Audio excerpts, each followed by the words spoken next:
Students, welcome to my YouTube classes. परमाणु शब्द है, इसके बारे में आज हम पढ़ेंगे। परमाणु शब्द को अंग्रेजी में एटम कहते हैं। इस शब्द की उत्पत्ति है वो ग्रीक भाषा के एटोमिया शब्द से हुई है, जिसका अर्थ अविभाजित होता है। अर्थात परमाणु किसी भी तत्व का वह सूक्ष्म कण है जिसे विभाजित नहीं किया जा सकता। डाल्टन के अनुसार इसने सिद्धांत दिया है, डाल्टन ने, उसके अनुसार क्या बताया गया कि सन 1808 में जॉन डाल्टन ने परमाणु की संरचना के बारे में महत्वपूर्ण जानकारियां उपलब्ध करवाई, जिसे डाल्टन का परमाणु सिद्धांत कहते हैं। इस सिद्धांत के अनुसार तत्व अनेक सूक्ष्म कणों से मिलकर बना होता है, जिन्हें हम परमाणु कहते हैं। परमाणु अविभाज्य है, अर्थात परमाणुओं को किसी भी क्रिया द्वारा अन्य सूक्ष्म कणों में विभाजित नहीं किया जा सकता है। एक तत्व में समस्त परमाणु आकार, द्रव्यमान एवं गुणों में समान होते हैं, परंतु भिन्न भिन्न तत्वों के परमाणुओं का आकार, द्रव्यमान और गुण है वो भिन्न भिन्न होते हैं। यानी कि एक तत्व है, उसके तो सारे जो उसका आकार है, द्रव्यमान और गुण है, वो तो क्या होंगे, समान होंगे। लेकिन अलग अलग तत्व हैं तो उनके आपस में क्या है कि उनके आकार, द्रव्यमान और गुण हैं वो भिन्न होंगे। फिर है, एक ही तत्वों के परमाणुओं में संख्या का अनुपात निश्चित होता है।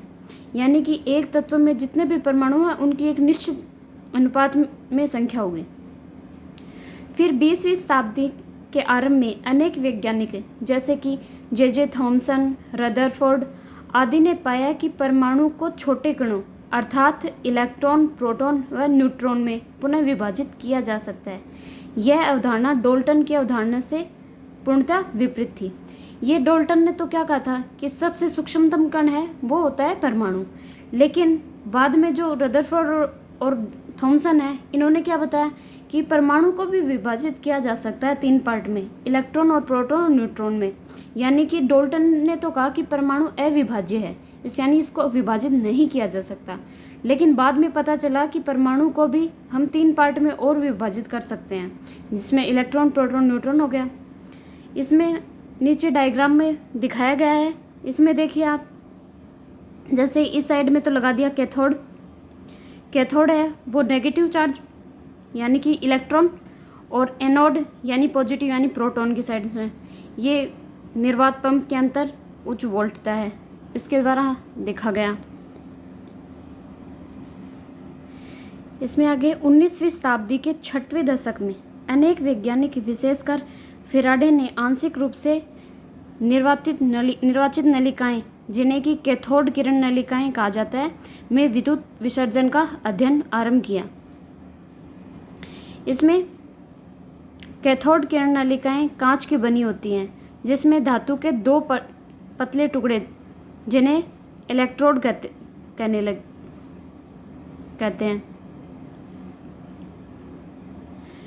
गैसों में विद्युत विसर्जन को सिर्फ निम्न दाब एवं उच्च विभव पर प्रेषित किया जा सकता है। यानी कि इसमें क्या होगा, निम्न दाब होगा और जो उसका विभव होगा वो उच्च होगा। विभिन्न गैसों के दाब को निर्वात पंप द्वारा निर्धारित किया जा सकता है। इस प्रकार जब इलेक्ट्रोड पर उच्च वोल्टता लागू की जाती है तो नलिका में कणों की धारा के द्वारा ऋणात्मक इलेक्ट्रोड से धनात्मक इलेक्ट्रोड की तरफ विद्युत धारा का प्रवाह आरंभ हो जाता है।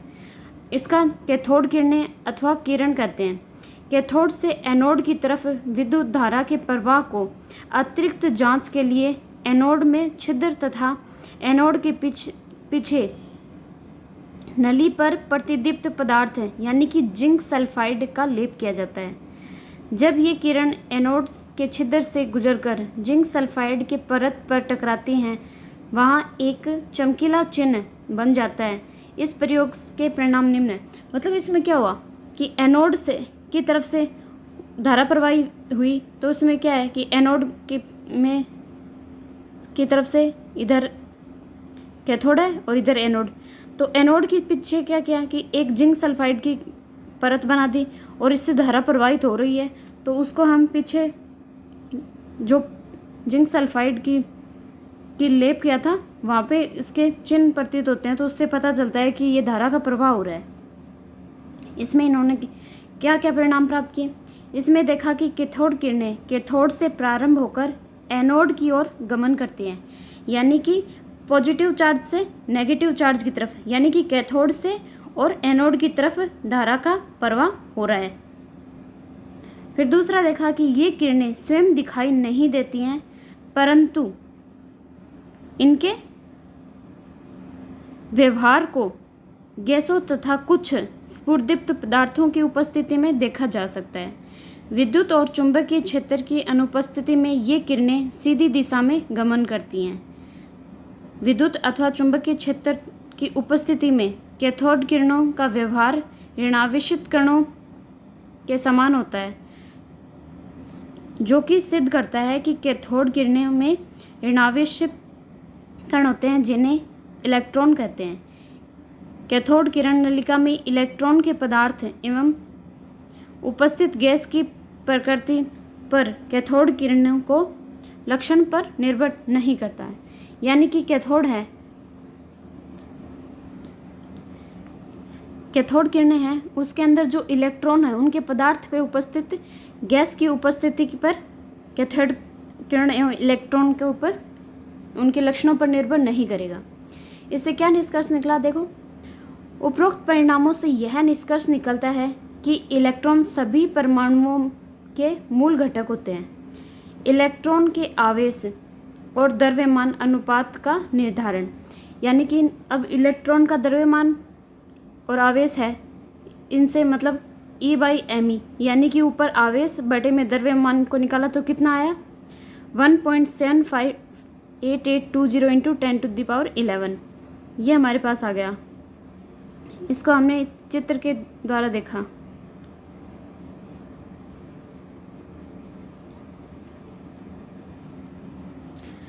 ब्रिटिश भौतिक वैज्ञानिक जे थॉमसन ने सन 1897 में कैथोड किरण नलिका का उपयोग करके के पथ तथा एक दूसरे के लंबवत विद्युत और चुंबकीय क्षेत्र लागू करके विद्युत आवेश और द्रव्यमान के बीच अनुपात का मापा।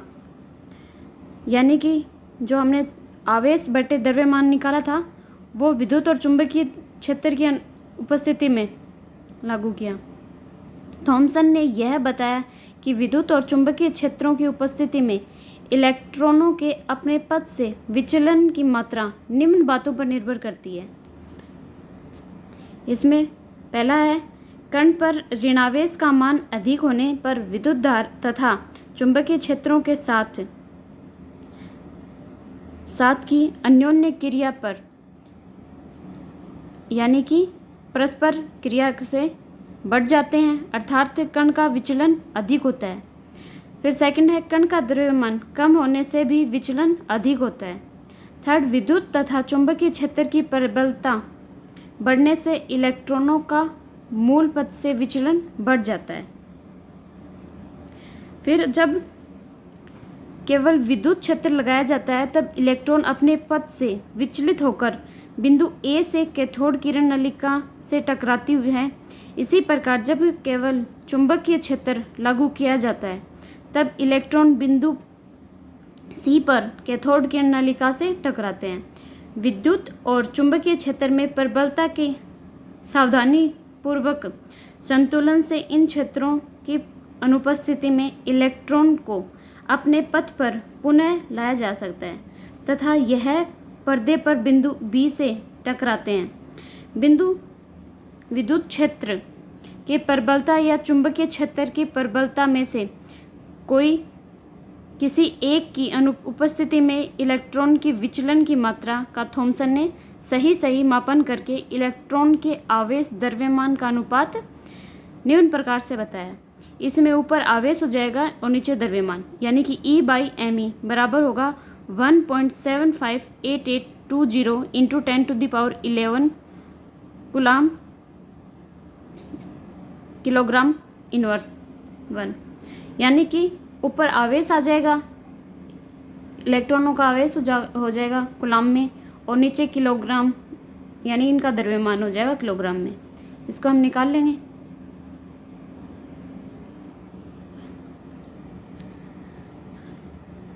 अब है इलेक्ट्रॉन पर आवेश। इसका सामान्य परिचय। आर.ए. मिलिकन ने इलेक्ट्रॉन पर आवेश के निर्धारण के लिए एक अत्यंत ही महत्वपूर्ण विधि तैयार की जिसे तेल बूंद विधि के नाम से जाना जाता है। आर.ए. मिलिकन है, उसने तेल बूंद विधि के द्वारा जो इलेक्ट्रॉन है उसके ऊपर आवेश का निर्धारण किया। इसमें तेल बूंद विधि में बताया गया है कि इस विधि में कणित्र द्वारा उत्पन्न कुहासे यानी कि कोहरे के रूप में तेल की बूंदों को विद्युत संघनत्र के ऊपर प्लेट में उपस्थित छोटे से छिद्र से गुजारा जाता है। इन बूंदों के नीचे की ओर गति को माइक्रोमीटर युक्त दूरबीन के द्वारा देखा गया। इन बूंदों के गिरने की दर यानी कि बूंदों की संख्या को मापकर मिलिकन ने तेल की बूंदों के द्रव्यमान को माप के कक्षक के अंदर की वायु को गुणा किरण पुंज प्रवाहित करके आयनित किया गया। गैसीय आयनों तथा तेल बूंदों के संघनन से तेल बूंदों पर विद्युत आवेश उत्पन्न हुआ। तेल की इन बूंदों पर विद्युत आवेश गुणा किरणों का द्वारा उत्पन्न अवधिशोषण वाले आयनों द्वारा अपनाया गया। इन आवेशित तेल की बूंदों का गिरना रोका जा सकता है। ये बूंदों पर आवेश और प्लेट पर लागू वोल्टता की ध्रुवणता तथा प्रबलता पर निर्भर करता है। तेल की बूंदों की गति इस विद्युत क्षेत्र के प्रभाव को ध्यानपूर्वक मापकर मिलिकन ने यह निष्कर्ष निकाला कि बूंदों पर विद्युत आवेश का परिमाप हमेशा विद्युत आवेश का गुणांक होता है, अर्थात Q=NE। यहाँ पे N है 1 2 3 4। इससे निष्कर्ष क्या निकला? उपरोक्त विधि के आधार पर मिलिकन ने पाया कि इलेक्ट्रॉन पर आवेश इलेक्ट्रॉन पर कितना होगा? माइनस में 1.6 इंटू 10⁻⁻19 कूलम, यानी कि विद्युत आवेश का नवीनतम मान क्या होगा? 1.6022 इंटू 10⁻⁻19 कूलम। यानी कि इस तेल बूंद विधि के द्वारा इलेक्ट्रॉन के ऊपर जो आवेश है उसका मान निकाला गया, और ये होगा 1.6 इंटू 10⁻⁻19 कूलम।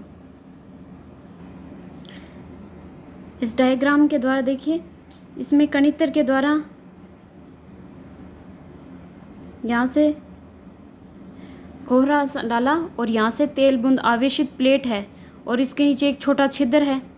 इस छिद्र के द्वारा गिरती हुई तेल की बूंदों को देखा गया जो आवेशित प्लेट से नीचे गिर रहे हैं, और इनको दूरबीन से देख करके इनका अनुमान लगाया गया इस प्रकार। फिर है इलेक्ट्रॉन की द्रव्यमान का निर्धारण। थॉमसन ने E/me तथा इलेक्ट्रॉन के आवेश के मान का उपयोग कर इलेक्ट्रॉन के द्रव्यमान का निर्धारण निम्न प्रकार से किया। यानी इसके अंदर पहले क्या किया? द्रव्यमान के निर्धारण कैसे करेगा? ऊपर इलेक्ट्रॉन बट्टे में, यानी कि आवेश आ गया, ऊपर आवेश बट्टे में, नीचे है E/me। ठीक है, इसमें ऊपर बताया गया जैसे इसको कूलाम गुणा किलोग्राम में इसका आवेश बताया गया, वो था 1.6022 इंटू 10⁻⁻19 अपॉन में E/me का मान होगा 1.758820 इंटू 10⁻11 कूलाम। इससे द्रव्यमान कितना निकलेगा? इलेक्ट्रॉन का द्रव्यमान होगा 9.1094 इंटू 10⁻31 किलोग्राम। यानी कि इलेक्ट्रॉन का आवेश तो आ जाएगा 1.6 इंटू 10⁻19 कूलम, और जो इसका द्रव्यमान है वो हो जाएगा 9.1 इंटू 10⁻31 किलोग्राम। ऐसे ही हम प्रोटॉन के बारे में देखेंगे। जैसे प्रोटॉन की खोज है, प्रोटॉन की खोज सन 1886 में गोल्डस्टीन ने प्रोटॉन की खोज की। गोल्डस्टीन ने कैथोड किरण नलिका में परिवर्तन कर एनोड किरणों की प्राप्ति की। इन्होंने कैथोड किरण नलिका में छिद्रित कैथोड का प्रयोग किया तथा इस छिद्रित कैथोड के पीछे स्फुरदीप्त पदार्थ का लेप किया। यानी कि पहले जो एनोड की तरफ था वो अब की बार कैथोड की तरफ स्फुरदीप्त पदार्थ का प्रयोग किया। इसके पश्चात इस नलिका के निम्न वायु दाब पर उच्च विभव धारा को प्रवाहित किया, जिसके फलस्वरूप कैथोड से कैथोड किरणें निकलकर एनोड की ओर गमन करने लगी। यानी कि कैथोड से एनोड की तरफ गमन कर रही हैं। गमन के दौरान कैथोड तथा एनोड के बीच में उपस्थित गैसीय परमाणुओं से जैसे ही यह किरण टकराती हैं तो गैसीय परमाणुओं से इलेक्ट्रॉन का उत्सर्जन हुआ। ठीक उसी समय इन परमाणुओं के धनावेशित कणों वाली किरण की उत्पत्ति हुई, जो कैथोड की ओर गमन करने लगी। इस किरण में कण छिद्रित कैथोड को पार करके स्फुरदीप्त पदार्थ से टकराकर फलस्वरूप स्फुरदीप्त पदार्थ चमकने लगा। इसी किरण को ही धनावेशित किरण या फिर एनोड किरण अथवा कैनाल किरण कहा जाता है। यानी कि धनावेशित किरण है उनको क्या कहेंगे? एनोड किरणें। और वैसे जैसे इलेक्ट्रॉन था उसको कहा कैथोड किरणें, जिन्हें गोल्डस्टीन ने प्रोटॉन कहा। प्रोटॉन अथवा धनावेशित कणों में निम्न अभिलाक्षणिक लक्षण होते हैं, जैसे कि कैथोड किरणें हैं तो कैथोड किरणों के विपरीत, यानी कि वैसे देखें तो कैथोड किरणें तो इनके विपरीत धनावेशित कण कैथोड किरण नलिका में उपस्थित गैस की प्रकृति पर निर्भर करती हैं। ये साधारण धनावेशित गैस आयन होते हैं। कणों के आवेश और द्रव्यमान का अनुपात उस गैस पर निर्भर करता है जिससे ये उत्पन्न होती हैं। थर्ड है चुंबकीय अथवा विद्युत क्षेत्रों में इन कणों का व्यवहार इलेक्ट्रॉन के प्रेक्षित व्यवहार से विपरीत होता है। यानी कि इलेक्ट्रॉन का व्यवहार है वो प्रोटॉन से बिल्कुल विपरीत होता है। कुछ धनावेशित कण विद्युत आवेश की मूल इकाई के गुणक होते हैं। सबसे छोटा एवं हल्का धनायन हाइड्रोजन से प्राप्त किया गया, जिसे प्रोटॉन कहते हैं। ऐसे ही प्रोटॉन का खोज हो गई, यानी कि धनावेश की खोज हुई जिसको गोल्डस्टीन ने खोजा। अब न्यूट्रॉन की खोज।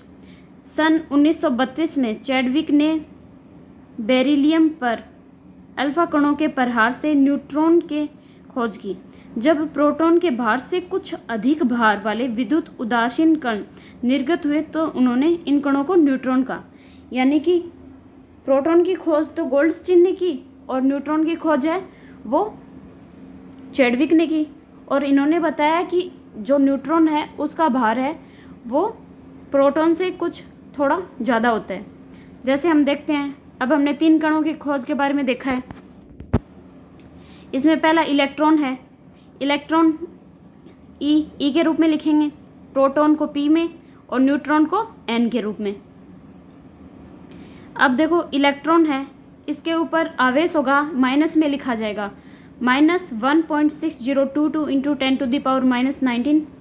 प्रोटॉन में भी इतना ही आवेश होगा, लेकिन क्या होगा कि उसका साइन पॉजिटिव होगा, यानी कि प्लस में 1.6022 इंटू 10⁻⁻19 कूलम। और न्यूट्रॉन है उसके ऊपर आवेश हमेशा होता है 0। फिर इनके आवेश को हम कैसे लिख सकते हैं कि जैसे इलेक्ट्रॉन है इसको -1 के रूप में, प्रोटॉन को +1 और न्यूट्रॉन को 0। और इनका अगर द्रव्यमान के बारे में देखें तो इलेक्ट्रॉन का द्रव्यमान होता है वो 9.1094 इंटू 10⁻31 kg। और जो प्रोटॉन है उसका 1.672 इंटू 10⁻27। और जो न्यूट्रॉन है वो 1.674 इंटू 10⁻27 kg। अब देखो प्रोटॉन और न्यूट्रॉन है, इसके अंदर न्यूट्रॉन की खोज की थी तो प्रोटॉन से थोड़ा सा हल्का सा क्या हुआ, भारी कण देखे गए। यानी कि इनमें से इनकी डिजिट पॉइंट देखें तो 1.672 है और जो न्यूट्रॉन है उसकी 1.674, यानी कि हल्का सा द्रव्यमान है वो न्यूट्रॉन का अधिक होता है प्रोटॉन से। इस तरीके से इलेक्ट्रॉन, प्रोटॉन और न्यूट्रॉन तीनों की खोज की गई और इनके बारे में जानकारी अर्जित की गई। आई थिंक आपको समझ में आ गया होगा। Thank you.